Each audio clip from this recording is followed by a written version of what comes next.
Salut tout le monde, c'est Anna pour un nouvel épisode de Lire avec Anna Ozan.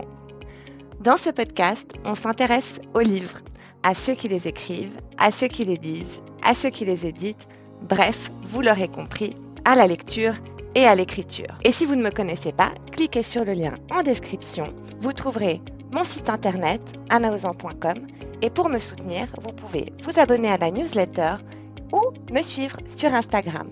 J'espère que vous prendrez autant de plaisir à écouter ces épisodes que j'en prends à les préparer pour vous. Aujourd'hui, j'ai le plaisir d'accueillir sur ce podcast Vic Orient. Bonjour Vic. Bonjour Anna. Vous êtes née aux Pays-Bas, vous êtes établie en Suisse romande depuis l'adolescence, économiste de formation et auto-entrepreneur. C'est juste. Et vous avez publié votre premier livre, Itaki, en mars 2023 aux éditions Les Trois Colonnes. Qu'est-ce qui vous a décidé à écrire ce premier livre? Décider d'écrire ce premier livre, c'était un besoin d'exprimer ce que j'avais senti pendant une semaine de voilier. Et un besoin d'écrire. Et le livre s'est fait plus ou moins tout seul. Il s'est conduit lui-même. J'avais pas de plan au départ. À la fin, après, j'ai dû remettre un peu d'ordre et refaire un plan par la suite. Il s'est d'abord écrit simplement de fil en aiguille, au départ. De quoi parle ce premier livre, Itaki? Ce premier livre parle de personnages, c'est un petit chapitre de personnages qui se trouve sur un voilier, une semaine de voile en Grèce. Et, cette présence, ces personnes qui évoluent autour de l'héroïne, qui n'est pas vraiment l'héroïne, mais enfin, mais qui évolue autour d'elle, c'est ça qui a donné lieu à l'écriture et à l'envie de les décrire, à essayer de les comprendre un petit peu, pour autant qu'on puisse comprendre une autre personne. Tout à fait, très bien, merci beaucoup. Je crois savoir que vous avez un second ouvrage qui cette fois-ci sera un recueil de haïkus qui est en cours de publication. Oui, on est Euh, tout au début, oui. c'est une volonté de votre part? Vous aimez particulièrement la poésie, le haïku en particulier? C'est une transition, ce que je veux dire par rapport au premier livre, passer de portrait, d'un récit comme ça à de la poésie, disons que c'est quand même un domaine très différent. Alors, est-ce qu'il y a une poète cachée à l'intérieur de vous? S'il y a des poètes cachés à l'intérieur de nous tous, oui, alors il y en a aussi un qui est caché chez moi. J'oserais pas affirmer ça, comme j'ose pas non plus affirmer que je suis écrivaine. Mais les haïkus, pour moi, étaient des petits moments, des moments d'émotion qui sont brefs, qui passent très rapidement, et puis qu'il est intéressant de saisir. Et un long texte avec mes capacités à moi, ne permet pas de décrire cette émotion. Alors que cette émotion, si on arrive à la percevoir, j'arriverai, en tout cas, j'essaye de la décrire avec très peu de mots, avec des mots qui sont aussi rapides que l'émotion elle-même qui passe. Juste le moment de conscience et voilà, c'est déjà parti. C'est intéressant ce que vous avez dit parce que vous m'avez aussi dit la même chose lorsque nous nous sommes parlé la première fois. Vous m'avez dit, je ne me considère pas comme un écrivain car je suis incapable d'écrire. Et donc, quand je vous ai demandé comment est-ce que je devrais vous présenter, vous m'avez dit comme une personne qui écrit.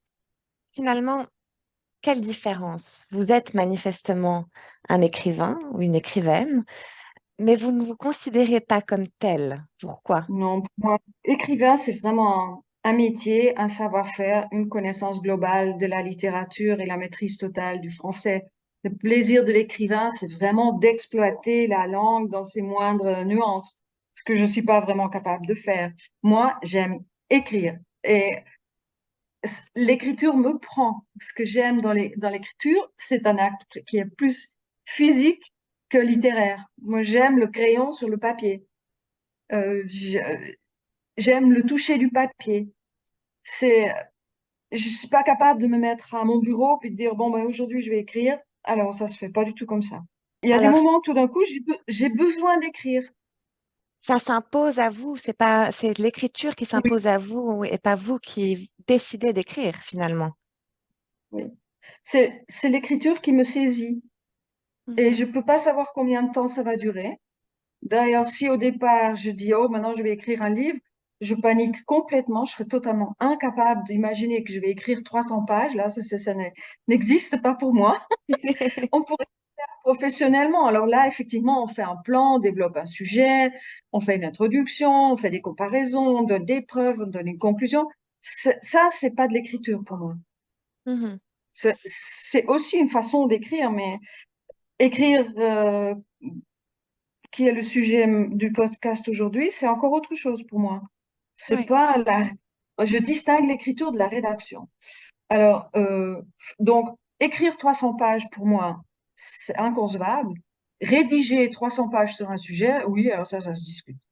oui, tout à fait. Je vois la différence. Et vous écrivez en français? Oui, j'écris en français. Ça doit être un exercice d'autant plus difficile parce que finalement, vous n'écrivez pas dans votre langue maternelle. C'est admirable, je trouve, vraiment. Bon, ça mérite peut-être pas autant de compliments que ça. Ça fait longtemps que je suis en Suisse. Oui, Je, j'écris en français depuis le collège. Ça oui. me permet toujours pas de maîtriser parfaitement le français. Je m'en rends très bien compte. Oui, franchement, je sais pas trop. Alors, j'ai Que une le autre français question. est devenu ma langue maternelle, c'est possible avec le temps, depuis le temps que je suis là. C'est possible. Vous avez d'autres projets en cours et est-ce que vous seriez d'accord de partager l'anecdote de relecture dont vous m'avez parlé pour justement l'un des ouvrages sur lequel vous êtes en train de travailler? De Oui, correction, très en fait. volontiers. Oui, voilà. J'ai en chantier un livre qui parle des moments de la vie d'une femme, euh, de la façon dont les femmes sont traitées dans la société, les petites anecdotes. Comme, bon, c'est pas l'objet d'un chapitre, mais ça pourrait être, par exemple, être sifflé dans la rue. Mhm. Ça, c'est typiquement un moment de la vie d'une femme. Et il y a des moments qui sont plus ou moins importants, qui peuvent plus ou moins être développés. Et ça donne typique quelque chose qu'une femme vivrait, mais qu'un homme ne vivrait pas forcément. Oui. Et comme j'ai toujours des doutes sur la qualité de mon français, j'ai demandé à un ami, un proche, qui travaillait aussi pour la Bibliothèque nationale, puis qui lui alors est écrivain, d'écrire ça avec moi pour corriger le texte au fur et à mesure. Bon, lui est un homme. Et moi, je prétendais d'écrire du vécu et du sentiment féminin. Et Oui. il a dit, d'accord, on essaye, et puis envoie-moi 2 textes, et puis je les corrige, et puis on verra si ça se passe. Alors, il a écrit un texte dans un français parfait, avec une chute parfaite, à partir de ce que moi j'avais rédigé. Et c'était extraordinairement frustrant parce que tout ce qui était féminin dans cette anecdote, il l'a enlevé. Donc, il y a eu un texte techniquement parfait dont le sujet, lui aussi, était pas inintéressant, était resté intéressant, mais avec une chute à la fin typique, vertigineuse et verticale, comme font les hommes, et à partir de laquelle une femme dit, ouais, puis alors après, puis t'as senti quoi après? Puis t'as pas eu peur? Et puis c'était comment le lendemain? Enfin, tous les petits détails qui sont ces détails peut-être un peu mous, mais qui sont très féminins, avaient été voilà, gommés. Donc pour moi, ça a été un exercice qui a montré que c'était impossible d'écrire, en tout cas avec cet homme-là. Oui. Et voilà. Donc, lui, pourtant, il est aussi d'une très grande sensibilité, mais tout ce qui était féminin, il l'avait enlevé. Donc voilà, je cherche plutôt une correctrice féminine ou une co-écrivaine éventuellement féminine. Mais je me rends compte que de co-écrire, c'est quand même très délicat. Oui, j'imagine. Je n'en ai pas du tout l'expérience, mais je peux effectivement imaginer que ce soit délicat. Vous avez déjà essayé? Non, ça, j'ai jamais essayé. J'ai peut-être pas forcément un caractère facile. Alors déjà, l'écriture, c'est peut-être pas exactement pour des personnes comme moi. D'accord, oui. Mais bon, effectivement, Mais peut-être par qu'une... contre, que quelqu'un corrige par après et dise ça, ça pourrait être mieux tourné comme ça, ou c'est pas tout à fait compréhensible, ou qu'est-ce que tu veux dire là? Est-ce que c'est vraiment ça? Mais ça, oui, alors ça, je peux l'entendre avec plaisir. Merci beaucoup pour ces réponses. comment votre entourage a pris la publication de ce premier livre? Comment votre livre a été reçu? Ah, l'entourage immédiat est en général assez indulgent et encourageant. Euh, mais après, on se dit, oui, mais c'est parce qu'ils m'aiment qu'ils disent ça, qu'ils sont encourageants, puis gentils et aimables. Et puis après, quand on affronte un cercle d'amis ou de relations plus larges, qui sont peut-être aussi des gens éduqués, cultivés, alors là, c'est déjà beaucoup plus difficile de les affronter. Parce que là, on trouve quand même euh, euh, du dédain, de la condescendance, du mépris. C'est pas forcément facile, ça. Et ça, c'est la raison pour laquelle moi, j'ai utilisé un pseudonyme. Oui, c'est intéressant. J'aimerais que vous nous expliquiez un petit peu la manière dont votre premier livre a été publié. Et lors de notre Mhm. discussion, vous avez évoqué la possibilité que le mépris, manque de considération, le dédain de l'entourage plus large, disons, hors du cercle familial, pourrait, enfin c'était une hypothèse que dont nous avons parlé, pourrait venir du fait que justement votre livre a été publié grâce à l'édition assistée. Alors pour commencer, est-ce que vous voudriez bien nous expliquer en quoi consiste l'édition assistée? Volontiers. Quand on veut publier son livre, on ne sait pas très bien, en tout cas moi je ne savais pas très bien par où commencer. Je connais quelques écrivains, je sais combien il est difficile de se faire éditer.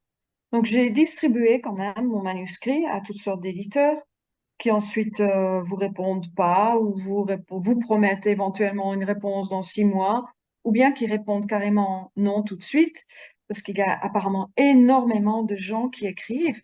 Et puis quand on cherche un éditeur, on finit par tomber aussi sur des maisons d'édition qui proposent de l'édition assistée. Et c'est-à-dire, c'est pas une édition à compte d'auteur à 100%, Oui. c'est une édition où la maison d'édition va s'occuper de tous les aspects professionnels, de distribution, d'enregistrement, le numéro ISBN, l'enregistrement à la Bibliothèque nationale, enfin, toutes ces choses qui sont très fastidieuses, le contact avec les distributeurs, etc. Et Oui. puis, la personne qui envoie son manuscrit, elle donne un certain montant. Pour moi, ça tournait peut-être autour des 2 000 euros. Mhm. Et voilà, donc on transmet son manuscrit, mais ensuite ça va assez rapidement. Ça suit dans les 4 mois. Et D'accord. ce sont pas des éditeurs d'art, bien entendu. Donc, ce sont des livres avec une présentation simple. Ce ne sont pas des écritures avec un très beau papier, un papier très épais, ou bien une police particulière. Ou c'est un livre modeste. Voilà. Puis ça me D'accord. convient tout à fait très bien. Il y a certains paramètres que vous ne pouvez pas choisir l'impression de votre livre, dans sa manière, dans sa présentation, sa mise en page. Mhm. Oui, on peut pas en faire un livre d'art. Donc, on D'accord, participe. Elle a quand même le droit de dire l'une ou l'autre chose. Donc, sur la première de couverture, par exemple, ben, on peut participer au choix de l'illustration. oui. Les textes de quatrième de couverture, par exemple, ben, on doit les écrire soi-même. Des Mhm. petites choses comme ça, on participe. Et après, pour le reste, c'est tout la maison d'édition qui s'en occupe. D'accord. Et vous-même, est-ce que vous êtes satisfaite de ce que la maison d'édition a fait de votre manuscrit? Ah oui, je suis très contente, ouais. Ouais. C'est bon. C'est seulement au bout d'un an que je saurai si quelques-uns se seront au moins vendus. Donc ça, je connais, j'ai pas d'état intermédiaire. Euh, D'accord. Donc, et je sais rien de ça. C'est distribué assez largement, j'ai trouvé, entre Hachette, la Fnac, Cultura. Et il prépare aussi un e-book. Et ah, il le c'est distribue intéressant. aussi. Oui. Donc, ouais, je trouve qu'ils font du bon travail. Donc, le résultat des ventes, vous ne les saurez qu'une année après la sortie de votre livre. C'est long. Oui. Êtes-vous curieuse? Non, je m'attends Non. à rien. Donc, non. Non, il n'y a pas énormément de livres. Au départ, il n'y a que 200 exemplaires qui sont imprimés. Oui. On reçoit, comme auteur, on reçoit 20 exemplaires. Après, il y a une dizaine d'exemplaires ou peut-être même 20 qui sont distribués dans les diverses instances et puis pour de la publicité. Et puis Oui, pour le reste, je ne sais pas. Ce d'accord. serait la surprise. Peut-être il y a 10 qui se sont vendus, peut-être se sont tous vendus, je ne sais pas. Et est-ce que j'ose vous demander combien vous touchez par livre vendu? Quel pourcentage vous revient? Alors ça varie selon les maisons. Je crois qu'avec celle-là, je crois que je reçois 30%. Pour moi, une fois que je suis arrivée dans l'édition, pour moi, c'était terminé. Le livre, il est terminé, c'est fini. C'est presque déjà du passé pour moi. Donc, je regarde pas, je suis pas quelqu'un qui regarde le passé. Puis, s'il y a un résultat qui vient en avril, ben, ce serait magnifique. Puis, s'il y a pas, je suis déjà occupée avec le prochain. Donc, Oui, voilà, un train chasse un autre. Et exactement. puis, voilà, Mais donc finalement, à partir du moment où le livre est sorti, vous avez atteint votre objectif quelque part. c'est ça. D'accord, C'est ça, d'accord. c'est exactement ça. L'idée, c'est pas d'avoir du succès. Alors après, on peut se demander, et puis j'ai pas je dis tout de suite que j'ai pas la réponse, c'est pourquoi alors éditer? Ben voilà, c'est peut-être pour mettre un point final. Et pour partager, peut-être, vos pensées, votre création? Oui, ils sont bienvenus, mais il n'y a pas d'obligation. Ils sont bienvenus. Je partage très volontiers, mais je m'attends pas à ce que les autres veuillent automatiquement s'y intéresser. Je pense quand même que vous êtes une écrivaine, mais ça, ce n'est que mon avis, bien sûr. Merci beaucoup. Donc, votre livre est disponible en ligne à la FNAC, chez Amazon. Hachette, tous les liens seront disponibles en description de ce Merci podcast. beaucoup.